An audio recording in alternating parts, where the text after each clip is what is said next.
nous avons déjà vu en principe deux chapitres.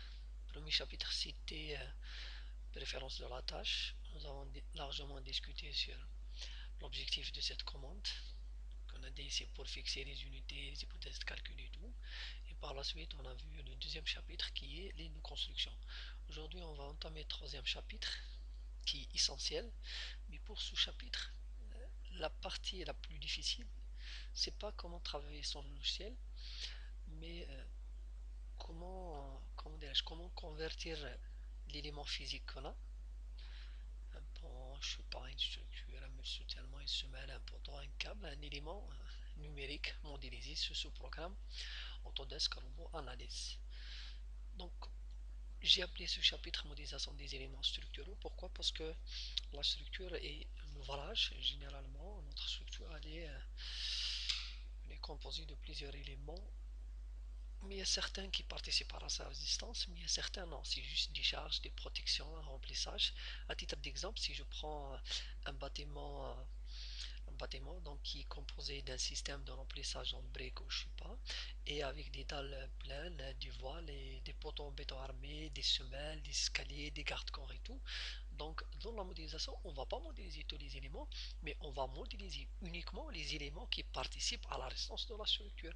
C'est ainsi va frapper un ouvrage, c'est pas le garde-corps, c'est pas le corniche, c'est pas le remplissage en briques qui va reprendre l'effet sismique, mais c'est ces éléments structuraux ou ces éléments résistants. Donc c'est les poteaux, c'est les poutres, c'est les entretoises, c'est les semelles, ainsi de suite. Donc c'est ça ce qu'il faut savoir, c'est que dans un ouvrage, on ne va pas tout modéliser, mais on modélise uniquement les éléments qui participent à la résistance de la structure. Donc, généralement, c'est on élimine les éléments solides. Donc, il existe deux types d'éléments résistants pour la modélisation. Le premier élément, c'est ce qu'on appelle l'élément barre. Toujours la question posée, quand est-ce qu'un élément physique dans une structure, on peut le modéliser par un élément barre? La réponse, elle est très simple. Tout élément d'une dimension unidirectionnelle, linéaire, dont sa section transversale, elle est faible par rapport à sa dimension, donc que ce soit longueur, que ce soit hauteur, donc on le modélise par élément barre. Maintenant, la question posée, à titre d'exemple, pardon, une poutre dans un bâtiment, on le modélise par élément barre. Une entretoise dans un pont, on le modélise par élément barre. Un système de contreventement dans un hangar en charpente métallique, on le modélise par élément barre. Un voile en béton armé, c'est un élément bidirectionnel, donc on ne peut pas le modéliser par élément barre. Une poutre de pont, on peut la modéliser par élément barre. Un poteau de bâtiment, on peut le modéliser par élément barre, ainsi de suite. Donc c'est ça, donc la définition de base. Quand vous avez un élément qui est unidirectionnel on parle de caractéristiques, dans sa section transversale, elle est faible par rapport à sa dimension, c'est-à-dire longueur ou hauteur. Dans ce cas-là, l'élément, on le modélise par élément barre. La question qu'on doit poser par la suite, c'est qu'est-ce que je dois avoir comme information, comme donnée pour modéliser ou pour travailler avec la commande barre. La première des choses qu'il faut savoir, il faut déjà déterminer la géométrie de la structure. Est-ce que la géométrie de la barre, est-ce que c'est une barre de section transversale? La géométrie, quand je dis la géométrie, c'est la géométrie de la section. Est-ce que c'est une barre de section, je sais pas, rectangulaire, transversale, T, U, circulaire et tout, et par la suite déterminer les dimensions. Ça, c'est pas le logiciel qui les détermine, mais c'est une donnée. Donc automatiquement, quand on fait des calculs, on doit passer par un prédimensionnement. Donc avant de commencer déjà à modéliser sur le logiciel, il faut avoir minimum des dimensions de base de la section. La deuxième des choses, on est obligé aussi de fixer les dimensions. Les dimensions de quoi? De l'élément, c'est-à-dire la hauteur ou la longueur. Si on a une poutre, donc elle développe combien de longueur. Si on a un poteau, donc il développe combien de hauteur. Et le troisième paramètre troisième donnée qu'il faut avoir, c'est ce qu'on appelle c'est le matériau. Est-ce que je vais modéliser une barre en béton armé, en béton précontraint, en acier, en aluminium, en bois? Donc ces trois données sont nécessaires pour déjà entamer. Alors, maintenant, comment y accéder à la commande barre? Comme j'ai dit la dernière fois, ma méthode, premièrement, c'est de montrer la commande. La commande, je viens par la structure et je descends vers barre. La méthode de travail sur le logiciel, comme j'ai déjà expliqué, consiste à chaque fois à sélectionner la commande. Le logiciel va par la suite afficher une petite fenêtre où on va introduire des données. Donc ça, c'est la commande pour l'élément bar, mais ça, c'est le raccourci pour l'élément bar. Vous avez comme information à fournir, la première des choses, le logiciel va affecter certaines caractéristiques automatiques au logiciel qu'on verra par la suite. Chaque barre au niveau du logiciel a un numéro, chaque barre au niveau du logiciel a un repère local, chose qu'on verra aussi après. Je descends dans la fenêtre ici, donc nous avons le nom. En général, c'est bouton béton armé. Pourquoi plutôt bouton béton armé? Parce que caractéristique type bouton béton armé. Je descends vers caractéristique le type. Là, si elle dispose de plusieurs types, le type c'est en fonction premièrement du matériau, en fonction du comportement. Je prends par exemple un bouton en béton armé, donc c'est un élément qui travaille à la flexion composée. Une poutre en béton armé, donc c'est aussi un élément qui travaille à la flexion simple. Je prends une barre ça veut dire c'est des éléments en acier. Je prends une poutre en bois, donc c'est une poutre, donc le matériau c'est en bois. Et là, la deuxième paramètre, c'est la section. La section, ça, c'est les dimensions de la section. À partir de là, à partir de cette case, on peut déterminer, fixer les dimensions et aussi la géométrie. Je clique ici, il me donne une autre fenêtre. Cette fenêtre va m'afficher une liste de sections qui dépend du type de la barre déjà sélectionnée. Donc là, j'ai sélectionné poteau en béton armé, donc il me propose les sections pour les poteaux en béton armé. Je peux changer par là poutre en béton armé. Dès que je change type poutre en béton armé, il me propose d'autres sections. L'avantage pour le logiciel, c'est quoi? C'est que là, vous avez à chaque fois on clique sur une section, il nous donne un schéma explicatif. Donc là, type de profil ici, poutre en béton armé. L'angle gamma, c'est quoi? C'est l'inclinaison de la section. C'est-à-dire pour cela, on a un angle gamma qui est égal à 0. C'est-à-dire que les deux dimensions horizontales et verticales, ils sont perpendiculaires. Là, nous avons un type de matériau parce qu'on a des poutres BA. Poutre BA, ça veut dire poutre en béton armé. Maintenant, pour le béton, nous avons plusieurs classes. Béton 20, 25, 20, 30, 35. Béton 20, ça veut dire quoi? Ça veut dire une résistance à la compression égale à 20 mégapascal. Le nom, donc par expérience, il est préférable de donner des noms qui ont une relation avec les dimensions. Je dis par exemple une poutre en BA, je vais appeler poutre BA, mais je dis 30, j'appelle 30 par 50, 30 par 50, et je donne des dimensions 30 par 50. Ça ne veut pas dire que je suis obligé de donner le nom selon les dimensions, mais c'est juste une indication. Pourquoi? On verra ça par la suite. Parce que dans les résultats, quand il me dit par exemple, il me donne sur le résultat, la barre PBA30 par 50 a donné le moment max. Donc j'ai déjà une idée sur les dimensions de la barre. Par contre, s'il me donne la barre PBA, je serai obligé de chercher les caractéristiques et revenir, et ça prend du temps. Donc c'est plus pratique de donner le nom avec un lien, le nom qui a un lien avec les dimensions de la section. Là, on dit les dimensions c'est en centimètres. Pourquoi? Parce que comme on a dit dans la première séance, c'est que c'est dans le préférence de l'affaire. Et qu'est-ce qu'on fait? Donc, je donne le nom. La couleur, il est préférable ici automatique. Les dimensions B 30 par 50. Donc, la largeur de la poutre, c'est B 30. La hauteur, c'est 50. Et je mets comme ça, ajouter. Qu'est-ce qu'il va faire le logiciel? Il va ajouter dans la liste poutre en BIA une section appelée PBA 30 par 50 que je vais utiliser par la suite. Je peux ajouter d'autres sections, 20 par 40 par exemple, 20 par 40. Et là j'ai 20 et là et 40 cm. Je mets ajouter.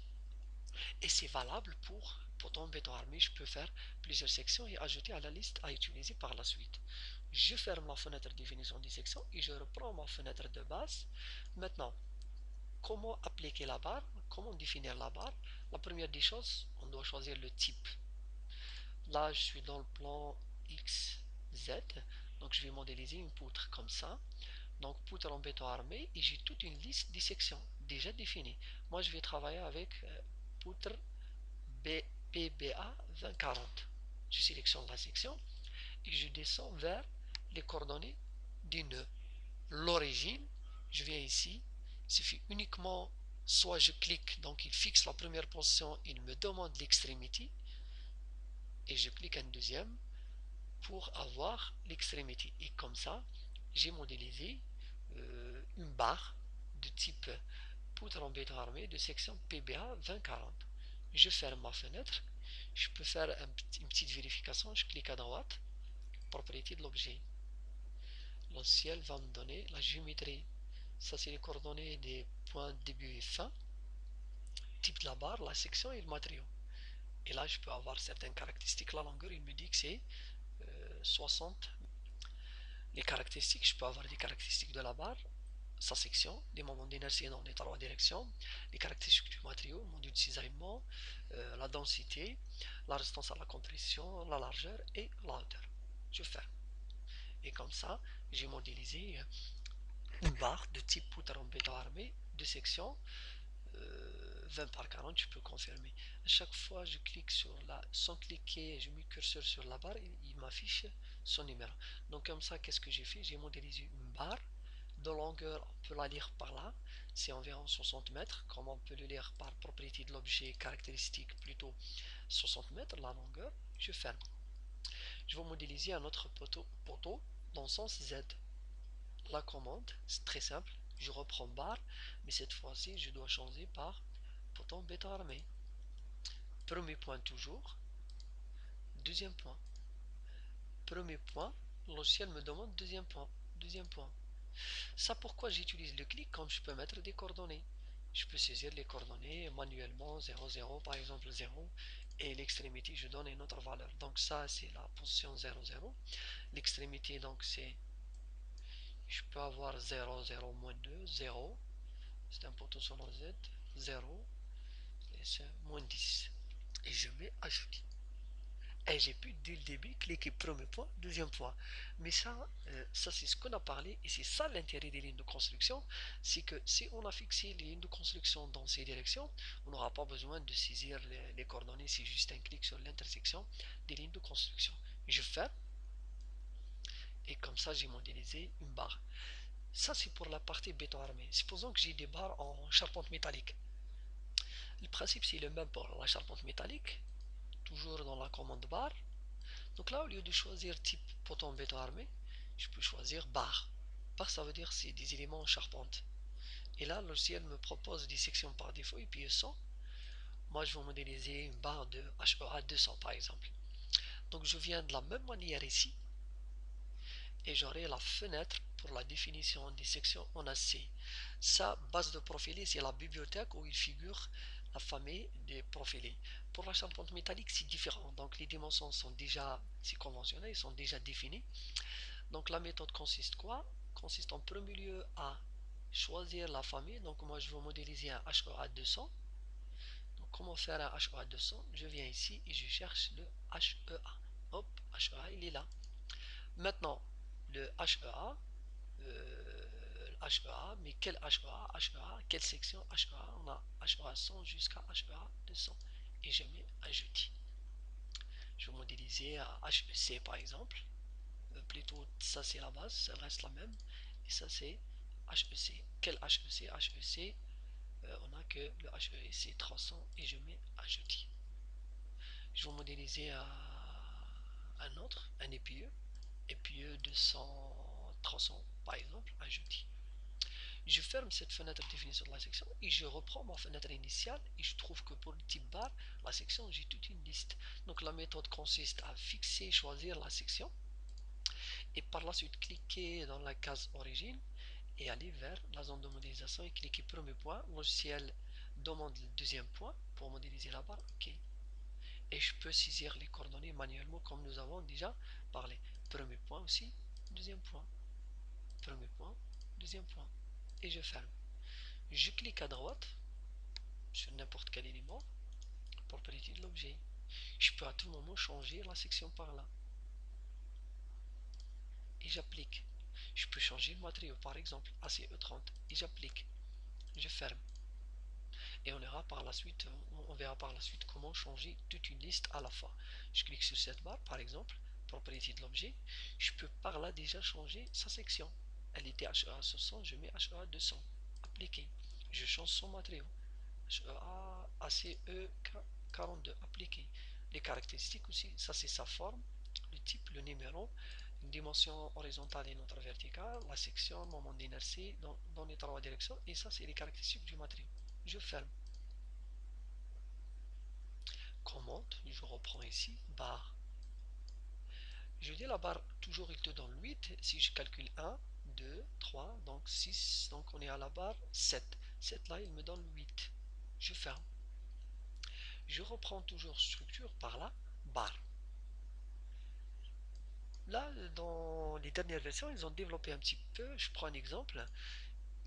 Ici, poteau en BA. Je peux modéliser par la commande barre. Comme ils ont extrait la commande indépendamment, c'est ce qu'on appelle poteau.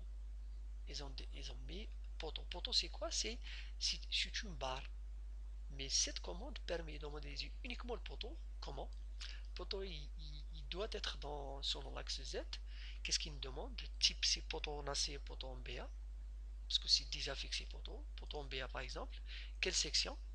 Je peux la venir choisir aussi à la section, comme on a déjà vu, circulaire par exemple, diamètre en centimètres c'est 20, c'est 20, ajouter, fermer. Là c'est différent par rapport à la barre. La barre on donne l'origine et l'extrémité parce que c'est général.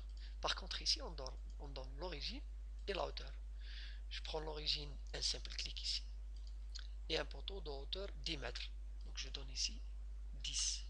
Non, mais il faut faire attention, pardon, il faut fixer la hauteur et donner l'origine. Un simple clic, dès que je clique sur l'origine, le logiciel va, euh, va modéliser un poteau, comme indiqué là, de hauteur 10. Maintenant, est-ce que 10 vers le bas ou vers le haut? Donc moi je préfère vers le haut, donc origine. Dès que je clique, le logiciel va modéliser un poteau à partir de l'origine de hauteur 10 mètres.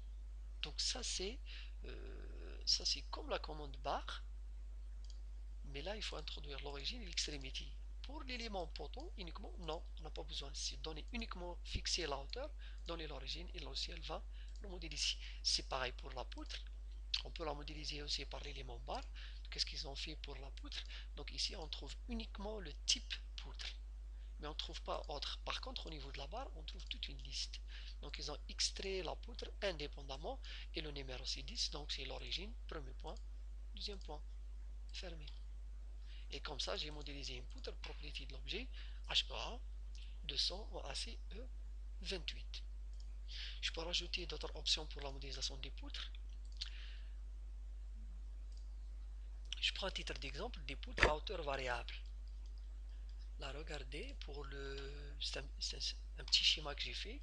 Donc là, c'est dans le cas où la largeur de la poutre, le long, elle est constante. Par contre, la hauteur, elle est variable, H1 et H2. Comment modéliser? La variation, elle est symétrique par rapport au centre de gravité de la poutre. Comment modéliser cette poutre qui commence avec une hauteur H1 et termine avec une hauteur H2 tout en gardant la même largeur? C'est très simple par le logiciel. Je viens ici, barre, poutre en béton armé. Je peux choisir poutre en béton armé. Et je vais à section B et H. Mais là, j'applique appliquer section, je coche appliquer section variable. Le B, je sais pas ce que c'est 20. La hauteur, elle commence avec 1 mètre, donc 600, et elle termine avec 20 centimètres. Et je l'appelle, je laisse le nom par défaut ajouté. Fermé. Je reprends ma commande de barre principale. La section choisie, c'est BR 20 par 100, c'est la section hauteur variable, origine, extrémité. Vous allez me dire où est-ce qu'elle est le H1 fois B et où est-ce qu'elle est le, je viens par là, pardon, où est-ce qu'elle est le H1 20 par 100 et où est-ce qu'elle est le 20 par 40, c'est-à-dire la deuxième section. Le premier clic correspond à B par H. Le premier clic correspond à ces données, B et H. Le deuxième clic correspond à B et H2. Donc ça, on voit bien que B et H, donc c'est 20, 100, et ça c'est 20, 40, donc c'est la hauteur la plus faible. Donc c'est comme ça qu'on modélise les poutres, pardon, c'est comme ça qu'on modélise les poutres de hauteur variable. Donc c'est par la commande toujours poutre, mais il faut là, par là il faut cocher, appliquer la section variable. On peut rajouter d'autres options, parfois on a besoin de, pour des sections fissurées et tout, pour tenir compte un petit peu de la réduction de la rigidité de la section de son inertie, on peut venir par là et faire des coefficients des coefficients pour réduire un petit peu l'inertie de la section pour une raison ou une autre. Et ça, j'ai déjà utilisé ça dans le cas où, quand on fait une expertise d'un ouvrage et on constate qu'il y a des fissurations, ces fissurations, on peut les évaluer et qui ont un impact sur la rigidité et par conséquent sur l'inertie, une diminution de l'inertie. Ça, on peut l'utiliser pour cette commande. Et je ferme. Maintenant, supprimer une barre, c'est très simple. Cliquez, sélectionnez, supprimer par le clavier. Supprimez tout aussi. Pour voir d'autres options pour les barres, je prends à titre d'exemple les éléments en acier. Je peux choisir par là. Ça c'est un peu avancé, mais on verra après. Les caractéristiques. Là, quand on a vu qu'on peut modifier pour la section, mais là aussi on peut modifier pour le type. Je prends un poteau en béton armé. Poteau en béton armé, quand l'objectif de détermination des efforts, c'est quoi? C'est le ferraillage. Je peux venir par là changer sur les caractéristiques de base, quoi. Le poteau, généralement, c'est des poteaux en béton armé.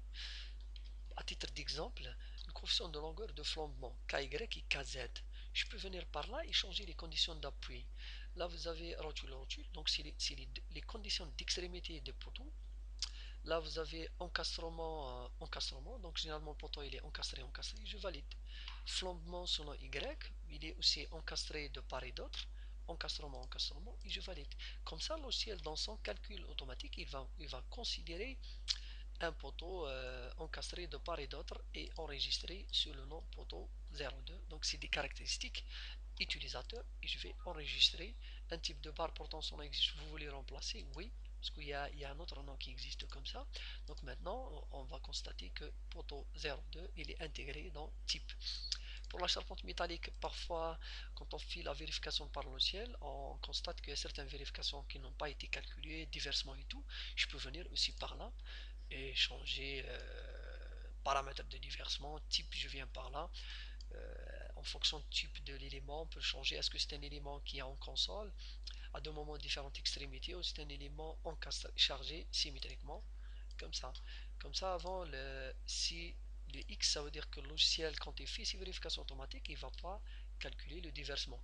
Par contre, quand j'active l'option, une des trois options, le logiciel va faire une vérification vis-à-vis au déversement et j'appelle ça barre diver, diver, déversement et je valide.